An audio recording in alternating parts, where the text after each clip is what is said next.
नमस्कार,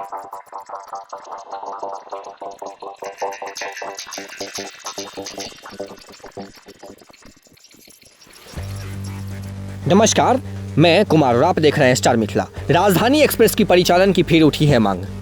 एक बार फिर से राजधानी एक्सप्रेस की परिचालन को लेकर के संसद में सांसद दिलेश्वर कामेत ने एक बार जोरदार मांग रखी है। सांसद दिलेश्वर कामेत के अनुसार राजधानी एक्सप्रेस जो डिब्रूगढ़ नई दिल्ली राजधानी एक्सप्रेस है, इसका परिचालन वाया फॉरबिसगंज झंझारपुर सीतामढ़ी के रास्ते हो। इस रूट पर राजधानी एक्सप्रेस की परिचालन में कुछ चीज़ें काफ़ी महत्वपूर्ण चीज़ें हैं, जिसमें सबसे पहला है अररिया गलगलिया रेल लाइन, जिसको इस बार 700 करोड़ रुपए मिले हैं। 700 करोड़ रुपए मिलने के बाद उम्मीद की जा रही है जो इस वर्ष अररिया गलगलिया रेल लाइन पूर्ण रूप से तैयार हो जाएगी। हालांकि इस पर सांसद अररिया क्षेत्र के सांसद प्रदीप कुमार सिंह अभी तक एक बार भी वार्ता नहीं किए हैं और न ही अररिया गलगलिया रेल लाइन की वो चर्चा किए हैं। अररिया गलगलिया रेल लाइन पर कितना काम हुआ है, अररिया गलगलिया रेल लाइन कब तक बनकर पूर्ण होगा, इन सारी चीज़ों की जानकारी वर्तमान में सांसद प्रदीप कुमार सिंह के द्वारा नहीं दिया गया है। हालांकि 8 फरवरी को सांसद प्रदीप कुमार सिंह फेसबुक के माध्यम से एक पोस्ट किए जिसमें लिखे थे जो हम थोड़ी देर के बाद अररिया गलगलिया रेल लाइन पर चर्चा करेंगे, लेकिन उसके बाद वो कहाँ गायब हो गए ये किसी को नहीं पता है। अभी तक अररिया गलगलिया रेल लाइन पर जो 700 करोड़ रुपए मिली है, इस वर्ष पूरी होगी कि नहीं होगी अररिया गलगलिया रेल लाइन, कितना % काम पूरा हुआ है, इसका क्या लक्ष्य रखा गया है, इन सारी चीज़ों पर एक बहुत बड़ा पर्दा लगा हुआ है। यानी कि अगर देखा जाए तो अररिया क्षेत्र के सांसद प्रदीप कुमार सिंह नहीं चाहते हैं जो इस रूट पर ट्रेनों की परिचालन हो, या ये उनके बस की बात नहीं है। दूसरी चीज़, ललित ग्राम में थ्रूपास लाइन का निर्माण होना, जिसके लिए 33 करोड़ रुपए आवंटित कर दी गई है इस बार रेल बजट में। किसी भी एक्सप्रेस ट्रेन की परिचालन इस रूट पर होने से पहले ललित ग्राम में एक थ्रूपास लाइन का निर्माण कार्य करना आवश्यक है, जिससे इंजन रिवर्सल की समस्या ललित ग्राम में खत्म हो जाएगी। और तीसरी चीज़, दरभंगा में बाईपास का निर्माण होना, जो काकर घाटी और सीसो के बीच 9.5 किलोमीटर का बाईपास निर्माण कार्य चल रहा है, जिसमें अभी कम से कम 6 महीने का समय लगेगा।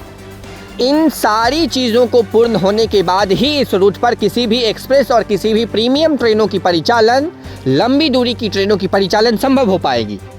ये रूट काफ़ी महत्वपूर्ण रूट है।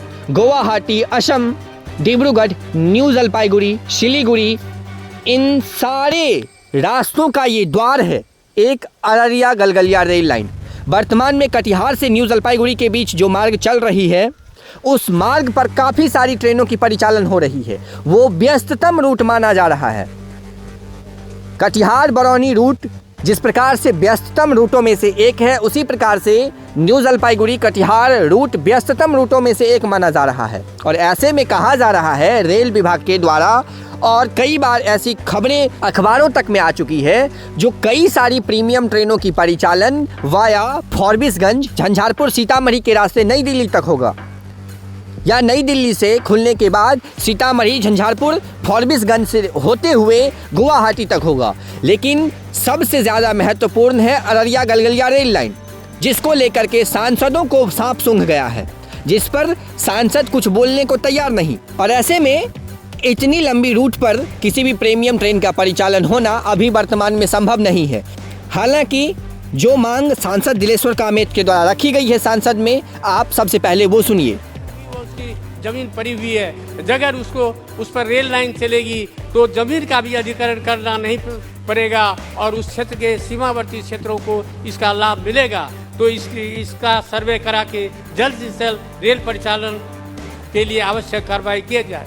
महोदय, पूर्व मध्य रेलवे से के ललित ग्राम से फारबिसगंज तक अमान परिवर्तन का काम पूरा हो चुका है तथा CCRS का इंस्पेक्शन भी हो चुका है। अतिशीघ्र उक्त खंड पर फारबिसगंज से सहरसा तथा दरभंगा तक एवं डिब्रूगढ़ राजधानी को भाया सरायगढ़, झंझारपुर तथा दरभंगा होते हुए दिल्ली ले जाने से समय और दूरी की बचत होगी और साथ ही साथ उस क्षेत्र के करीब 5-7 जिलों के लोगों को इसका फायदा मिलेगा। बहुत बहुत थैंक यू। श्री रमेश विधुड़ी जी, बहुत बहुत ये मांग संसद में सांसद दिलेश्वर कामेत के द्वारा रखी गई है।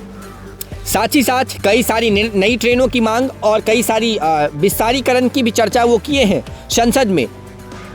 लेकिन कहा जाता है अकेला चना भार नहीं फोड़ता। जब तक सभी सांसद मिलकर एक बार आवाज़ नहीं उठाएंगे अपने क्षेत्र के प्रति, तब तक शायद ये चीज़ संभव नहीं हो पाएगा। जुड़े रहें आप स्टार मिथिला से। हम बहुत जल्द अगली वीडियो के साथ हाजिर होंगे जो अपने क्षेत्र मिथिला से होगा। धन्यवाद। आप देख रहे थे स्टार मिथिला।